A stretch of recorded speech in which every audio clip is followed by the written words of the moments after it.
Hello बच्चों, let's see the question. The question says, how many permutations can be formed by the letters of the word vowels when each word begins with e?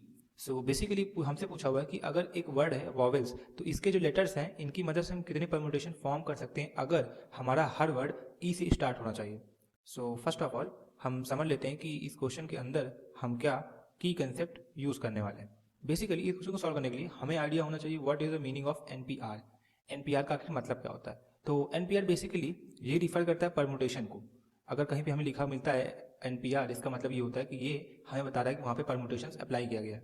अब permutation क्या होता है, ये होता है, ये बताता है हमें number of ways of arranging R items of arranging r items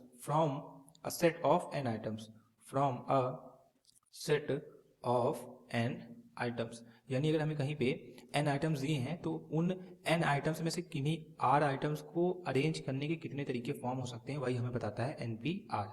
अब हम लोग यही कंसेप्ट क्वेश्चन में अप्लाई करने वाले हैं. क्वेश्चन हमसे क्या बोला है कि हमको एक वर्ड गिवन है वॉवेल्स, VOWELS. अगर यहाँ पे देखें तो हमारे पास यहाँ पे 6 लेटर हैं. इस वर्ड के अंदर हमारे पास 6 लेटर हैं. अब हमसे बोला है कि जो वर्ड हमें बनाने हैं उसमें जो वर्ड है वो बिगिन होना चाहिए ई से. तो अगर यहाँ पे हम ब्लॉक बना लें, एक ब्लॉक बनाते हैं जहाँ पे हमारे पास स्पेस है 6 की, तो हो जाएगा 1 2 3 4 5 एंड 6. हमसे बोला कि हर लेटर ई से स्टार्ट होना चाहिए. तो यहाँ पे अगर हम लोग ई फिक्स कर दें तो यहाँ पे हमारे पास स्पेस कितनी बची, 5 स्पेस बची. अब एक लेटर हम यहाँ पे जब फिक्स कर देंगे तो हमारे पास लेटर कितने बचेंगे, तो यहाँ पे हम बचेंगे, हमारे पास यहाँ लिखेंगे हम लोग 5 लेटर रिमेनिंग. यहाँ पे क्या 5 लेटर अभी भी बच रहे हैं. अगर 5 लेटर बच रहे हैं इसका मतलब हम कह सकते हैं कि number of ways of arranging 5 letters in 5 places. अब देखा जाए तो हमारे पास n की वैल्यू भी 5 है और r की वैल्यू भी 5 है. तो यहाँ से नंबर ऑफ वेज कितने आ जाएंगे हमारे NPR, यानी बेसिकली हमारा कितना आ जाएगा 5P5. अब अगर हमें पता है कि NPR का फॉर्मूला क्या होता है, NPR फॉर्मूला होता है हमारा n factorial divided by n minus r factorial. यही फॉर्मूला अगर हम यहाँ पे अप्लाई करते हैं तो ये हमारा क्या बन जाएगा, ये बनेगा हमारा यहाँ पे n फैक्टोरियल यानी 5 factorial divided by 5 minus 5 factorial.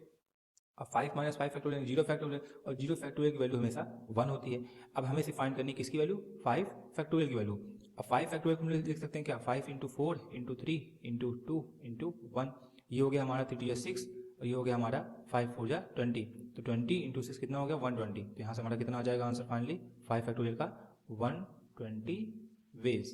तो यानी अगर हमसे कोई कहता है कि वॉवेल्स जो वर्ड है इसके जो लेटर्स हैं इनका यूज़ करके हमें परमुटेशन फॉर्म करनी है सच दैट जो हमारे वर्ड फॉर्म हो वो हमेशा ई से बिगिन हो, तो कितने नंबर ऑफ वेज पॉसिबल है, 120 वेज पॉसिबल है ऐसे लेटर्स, ऐसे वर्ड्स को फॉर्म करने के लिए. So this is the final answer to this question. I hope you have understood everything very well. Thank you and all the best.